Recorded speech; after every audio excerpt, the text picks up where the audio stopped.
And we're back with another episode of Behind the Bill.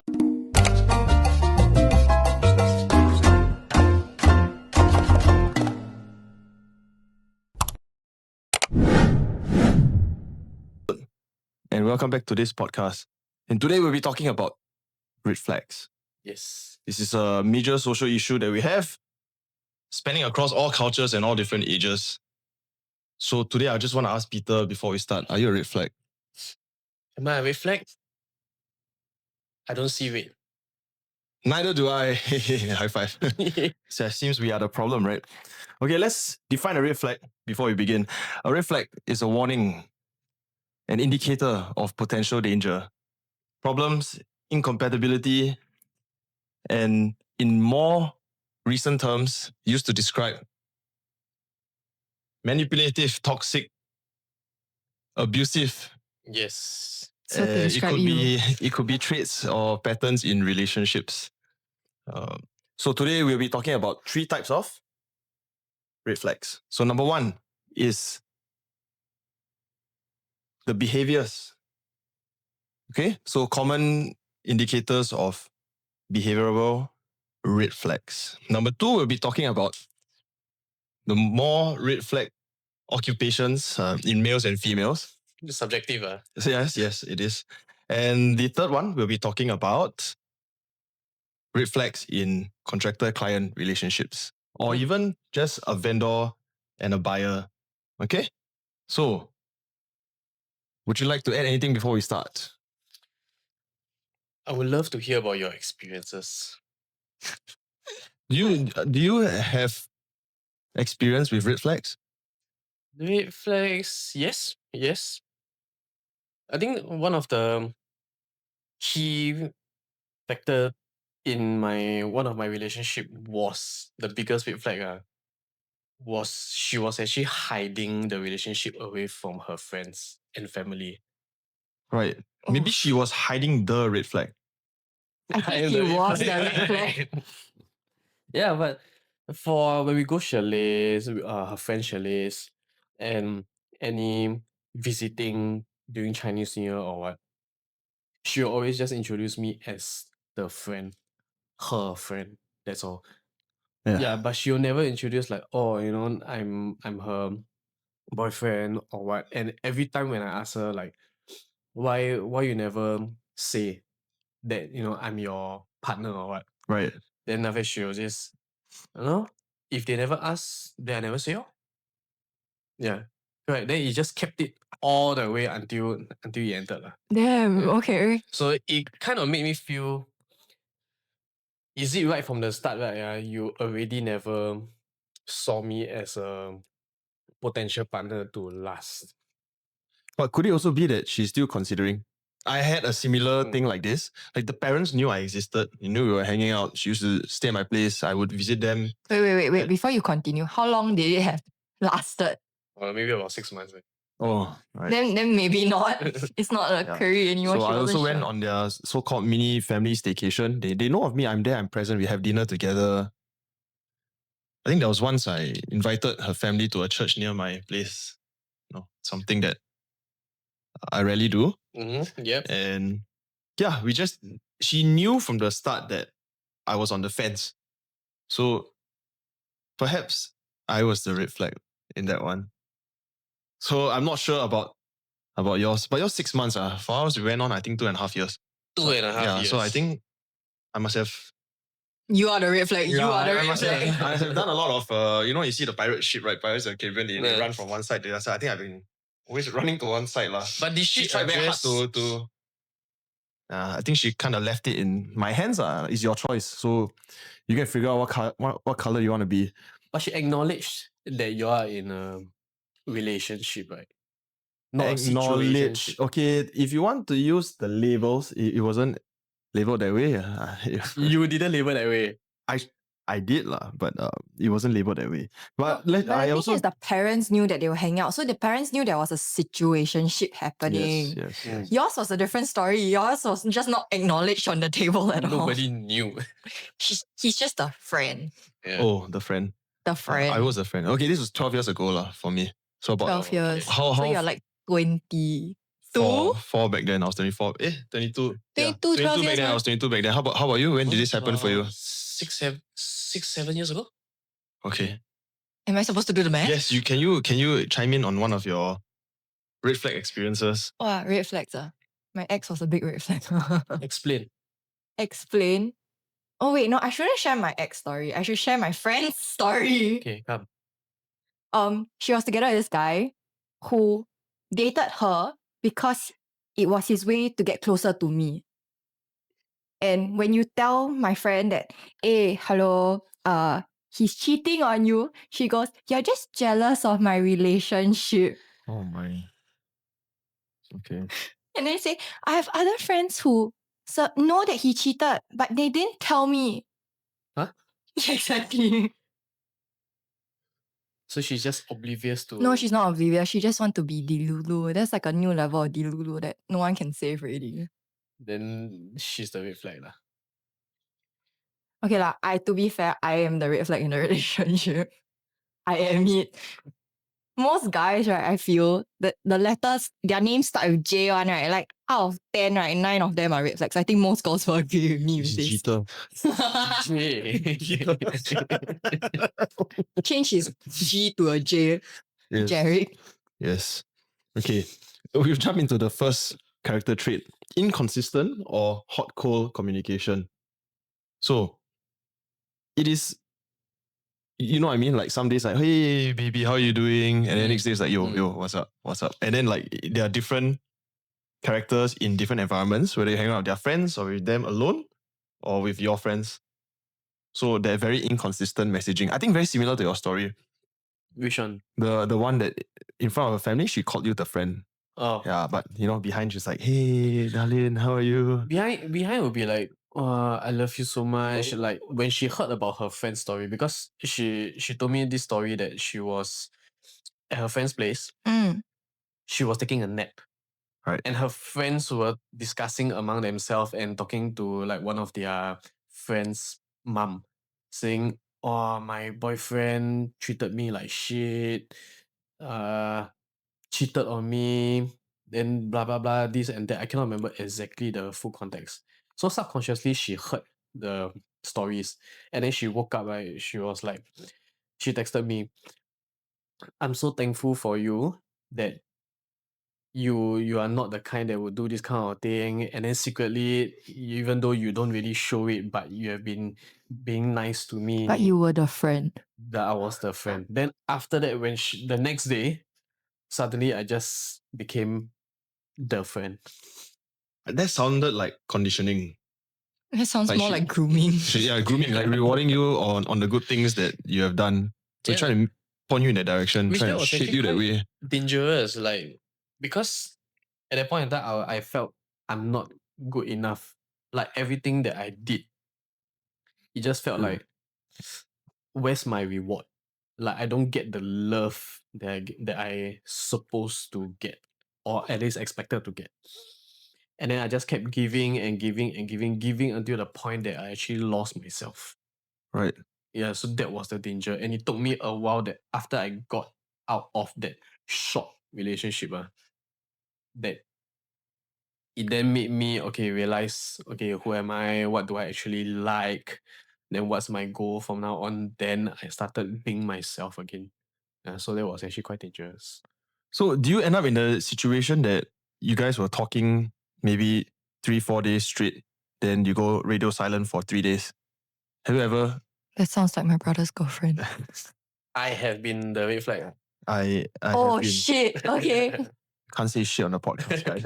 I also did that. I still do that, but because I still do that. wait. Hear me out. Explain. For example,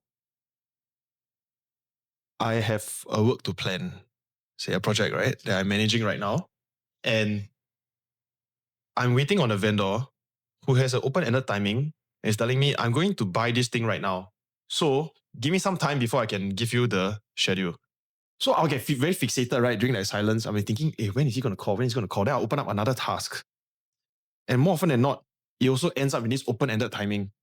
And whatever personal relationships I have, family, friends, I don't even reply them because I'm just like, I'm lost. I got nothing to anchor myself. And when I start other tasks, I tend to forget, I didn't follow up this guy. What time is he going to start? Then I don't follow up everyone. Do you do So- that with your partner too? My family, my friends. Oh shit. Okay. Then that's So- just him. That's just him okay, lah. so that's why, right, I always tell myself right now, block out work timing is work timing. Nobody talks to me during work timing and don't expect a reply if you're not someone that I work with. No, but okay, to be fair, I feel like it's not difficult to just drop a text like, hey, I'm busy today. Mm. Not like ghost the person for 3-4 days. Yeah, which previously I made that mistake where because I was so stressed up over a project, like it was a consultancy project. The timeline given to me was to finish the whole renovation, inclusive of design, within 2 months. Who Mm. wouldn't be stressed? So at that point in time, I was talking to someone. Do you tell the someone that there was this thing happening in your life? So that was the Mistake problem. number one. Yes, that was Strike the one. mistake. Was that because I was so stressed up and I didn't want any other external control. I just wanted to control what I had to control. So because of that, I just ghosted. Yeah. So instead of explaining to the person and say, hey, I'm in a very bad stressful moment, but I just completely just switch off. Yeah. But Okay. after that, when everything settled down already, we explain, we talk about it. Wow, you still so nice to go and explain. I have to explain. Okay, then after I give you a yellow flag for this, not a red flag. Explaining is okay, but not a lot of people get it, especially 9 to 5 people. No, okay, They I- really don't get it. I don't think it's the explaining that gets it because I feel like a lot of people, once you ghost them, right, nobody expects you to go and explain yourself to them because it's like kind of finding an excuse for yourself. That's the mentality that everybody have already. No, it's explain one time, and then when it happens again, they're like, what's going on again? I mean, the No, but problems then- are recurring. But some girls, right, especially I feel, will delulu themselves into once they explain already, like, oh yeah, this guy still likes me. This is the reason he's doing it again. Like, I'm pretty sure he's just busy with something. And then it's just an endless cycle. Okay. Okay, so we have all been red flags here. Yes. Okay.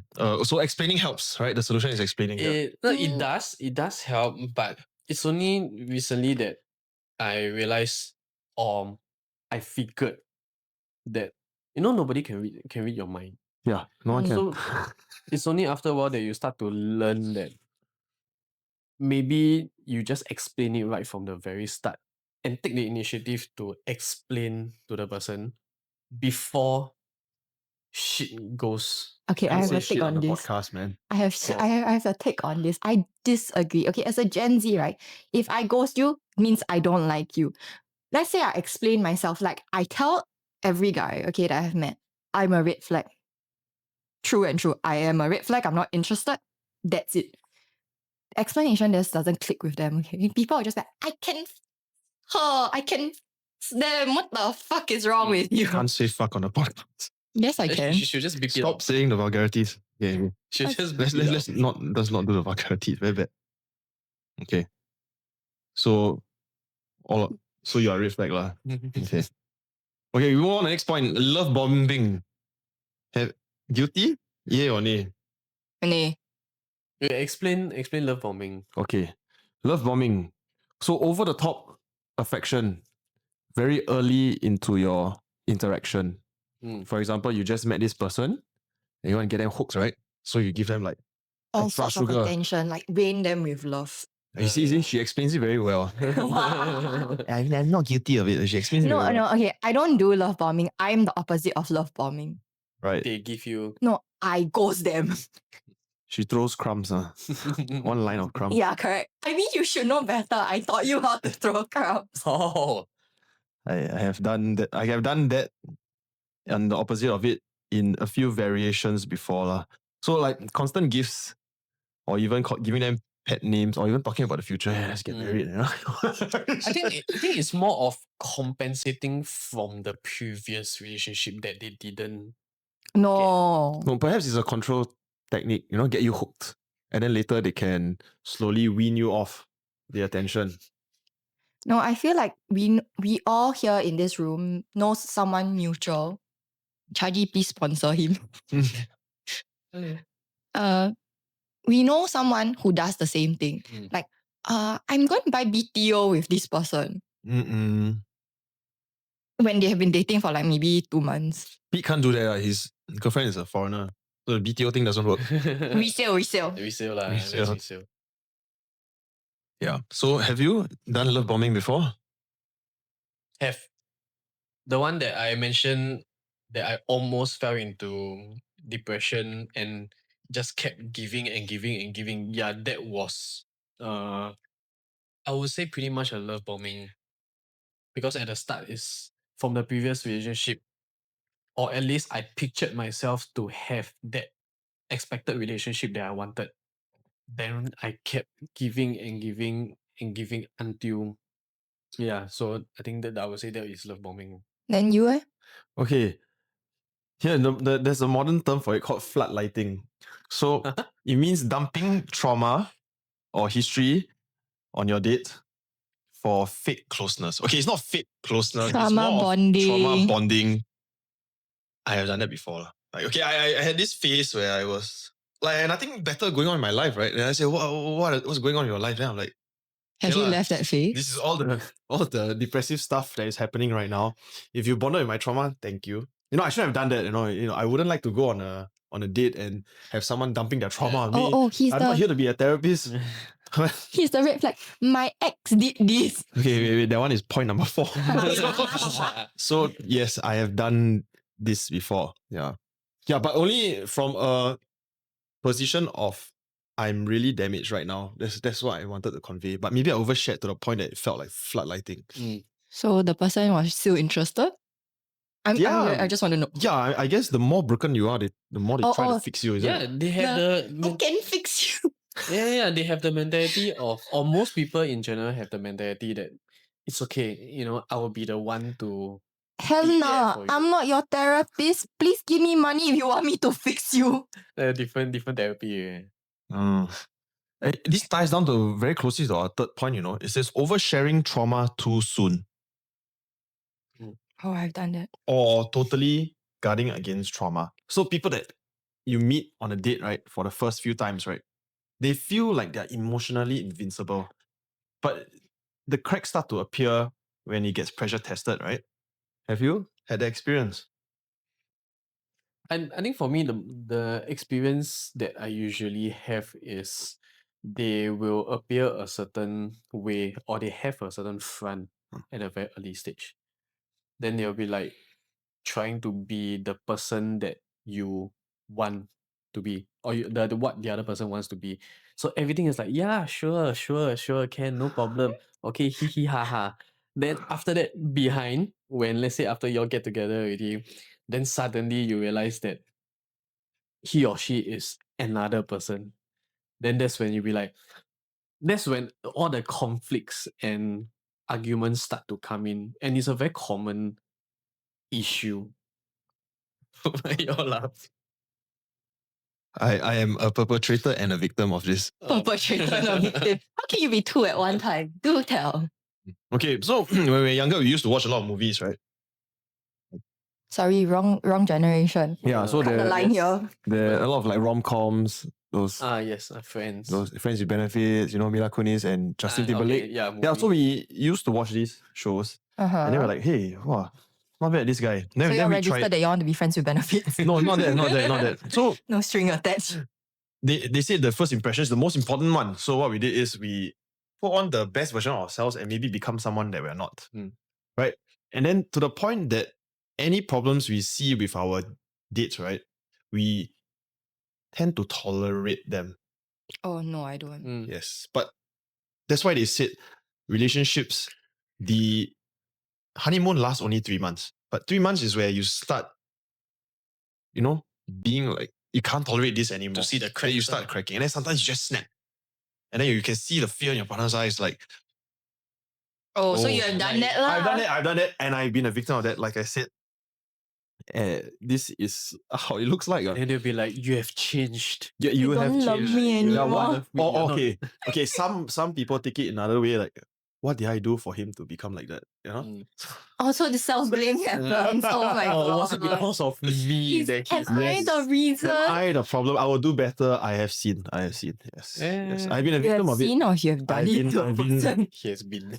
I've been a victim of it before. Been there, done Yeah. that. So all these things I used to do when I was much younger. Lah. But now that I'm older, in the past 2 years, I've been a victim of it. Lah. So You mean I girls didn't do see- that to you? I didn't see the patterns before, but now, I've dropped the red glasses. I can see red clearly now. Really? You? Yes. Are you sure? So do you dump trauma on people as well? I dump trauma. I will tell them I'm not interested. Here's my trauma. Take it. Now, then what do you think about dating apps? Okay, Like- I have never been on a dating app. Okay. I think anything behind a screen, right, is performative, right? Like Yeah. you get to write things that are not true and you get to oversell yourself. I feel this is That's true. something that we shouldn't do. Like always try and meet the person. Like even if you're taking on someone's renovation or you're the design or whatever, right? The best way for them to judge you is to see you in person, talk to you. That's the best way to suss you out. It's not just like, oh, okay, Actually, good, how I much disagree design, with how much. this. This is a damn Gen Z lah. That's why. I disagree with You this want to point do everything because quickly and no, Okay, you yeah, have to because- suss the person out. no, I don't need to suss the person out. You send me the person's Instagram profile, I can tell you how fake this person is already. Yeah. So I'm she knows chronically online. she knows how much layers of butter people add on, and can tell whether the profile is real or not. Hmm. And then, how about your thoughts on the dating apps?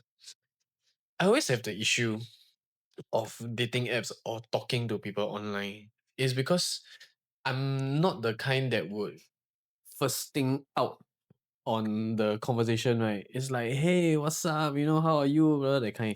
I'm more of the, in Chinese they call it the 慢热, which is slowly warm up, man. So the Mm. conversation that I have with people, I prefer something that is more genuine, right? So I'll end up asking questions like say how, like would you, like say for example, would you rather? But to a lot of people, yeah, that's damn boring. Good Let's play a morning. game of would you Good rather morning, after this. beautiful. The sun rises today because of you. That's why I wish I can't.